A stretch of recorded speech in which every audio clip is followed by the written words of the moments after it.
After an air veteran passes away, their family enters an administrative system completely separate from the civilian world. The rules, the required documentation, and the governing agencies are specific to the military infrastructure.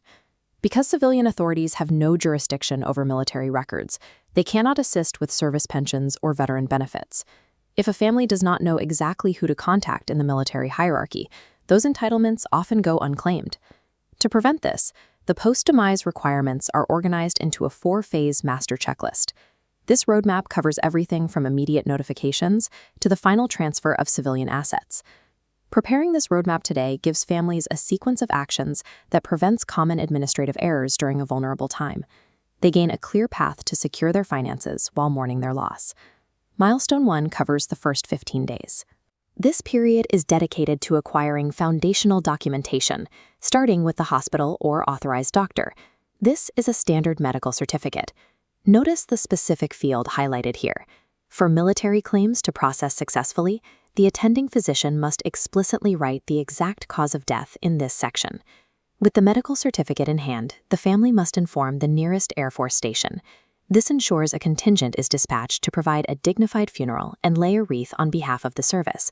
Following the cremation, the family has 15 days to apply for the official death certificate at the local Registrar of Births and Deaths office. When picking up the official death certificate, secure 10 to 15 physical copies. Every subsequent military and civilian agency will require an original copy to process their specific step. Securing these specific documents at the start creates the evidentiary trail required for every military and civilian benefit that follows. Milestone 2 focuses on the service pension. The routing of this money is dictated by a single document called the Pension Payment Order, or PPO. We are looking at a standard military pension payment order. Pay attention to the specific section highlighted here. If the spouse's name is already printed in this section as a dependent, the document is considered jointly notified. Depending on the PPO status, the family follows one of 3 pension paths. They will use the Sparsh digital platform, submit physical documents directly to their ANC, or visit the Zila SANIC board to process the application manually. Once the first family pension payment arrives, the widow must submit Form A to the bank. This designates a new nominee who can legally access the single account if necessary in the future. Identifying and following the correct pension pathway ensures the widow's financial support continues without gaps. Milestone 3 manages credentials and Air Force grants. First, the widow surrenders the deceased veteran's ID and any old dependent cards at the Zila SANIC board to apply for the official widow ID. This is the digital portal for the ex-serviceman contributory health scheme.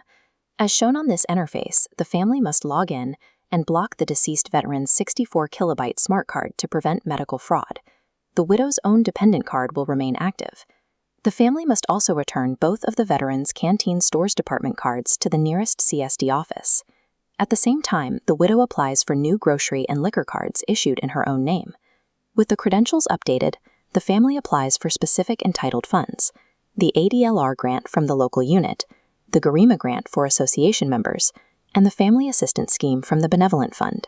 Updating these credentials establishes the widow status in the military system, which is the specific eligibility requirement for the family's designated financial grants.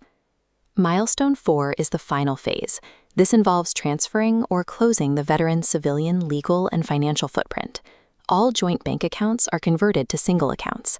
The family transfers ownership of any DMAT accounts, property titles, and basic utility meters directly into the nominee's name. This split screen shows 2 essential digital closures.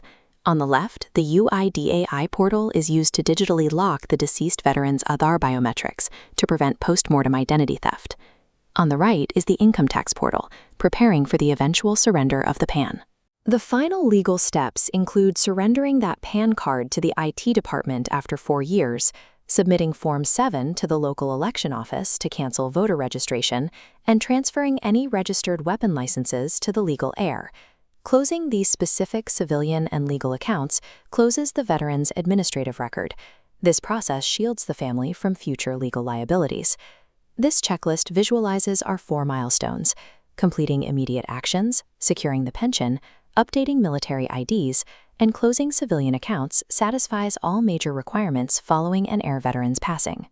Navigating these separate systems methodically ensures that all entitled funds reach the correct accounts. This guarantees the family's financial independence. For our Air veterans watching, write these exact steps down today. Keep this detailed checklist physically stored inside your PPO Documents folder, where your family can easily find it.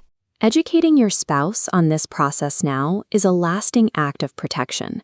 It ensures that when tomorrow comes, your family is cared for and supported.